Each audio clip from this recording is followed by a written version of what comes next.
KVGC News Time, 7 minutes after the hour of 7 o'clock. Time now for a look at the news for a Friday. It's the 30th day of March for 2018.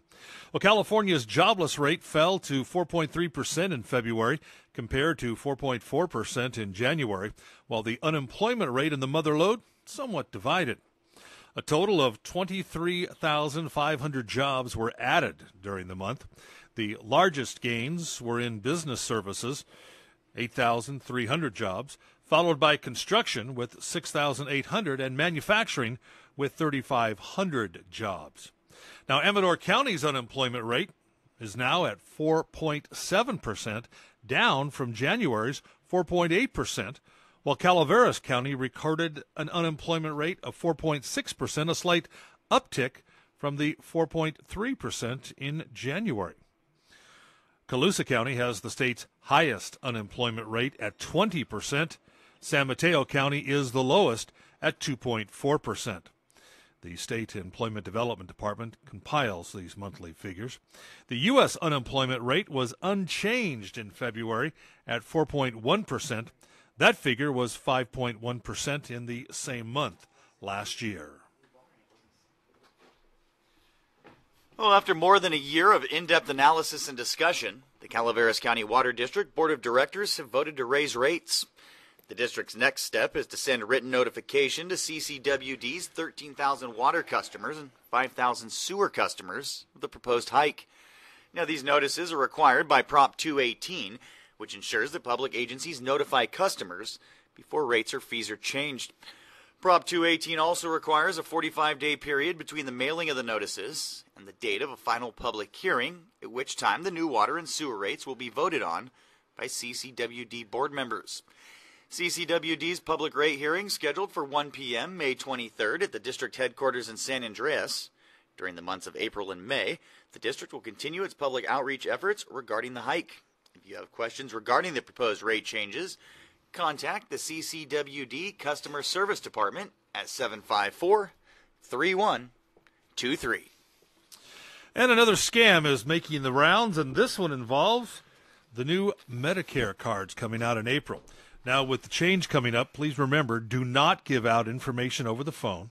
Starting April 1st, Medicare will start a year-long project to replace all current Medicare cards for beneficiaries to convert to an alphanumeric ID number. Now, currently, the ID number is your Social Security number, but for increased security, they will be changed to randomly generated 11-digit numbers.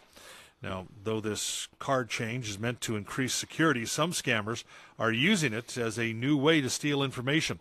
Bill Peterson and I were talking about this yesterday, and we're going to talk about it during Bill's show on Saturday. One of the latest scams going around is that someone will call and then identify themselves as being from Medicare and will say they're calling to make sure you've received your card. If you say, no, I haven't received my card yet, then they'll say, well, you will be receiving it very shortly. Your new card number will be a randomly generated number, and your new number will be 123794521, something like that.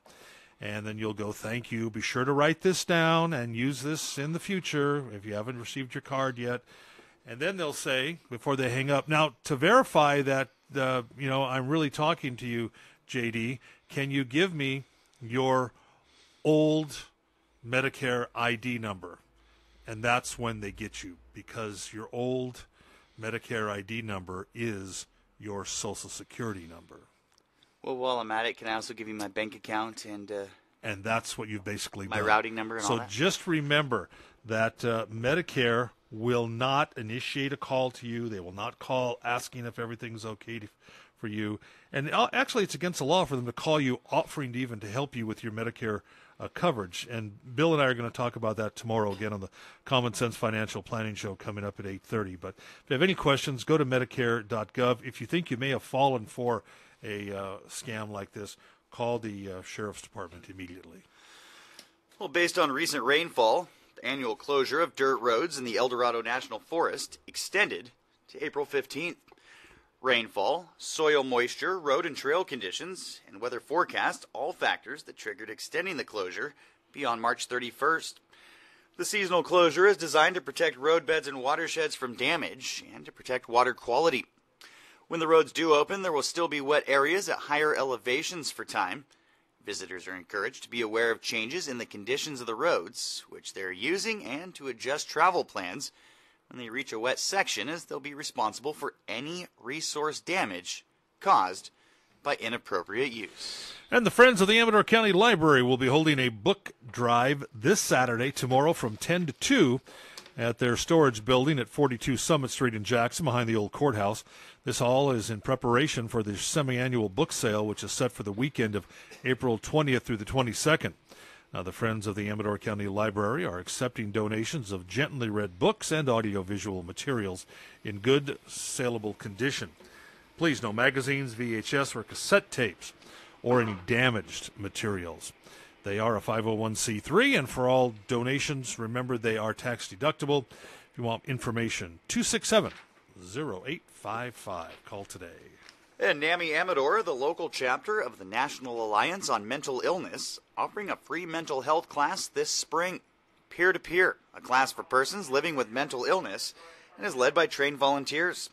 Classes start this Saturday, running every Saturday through April 28th at Sierra Wind Wellness Center here in Jackson from 10 to 2. To register or for more info about the peer-to-peer class, call 223-1485, extension 266. And that's a look at local news for a Friday, the 30th day of March for 2018. For the latest news, traffic, and weather 24 hours a day, be sure to visit our website, kvgcradio.com. From the KVGC News Center, I'm JD. And I'm Jim Geedy reporting.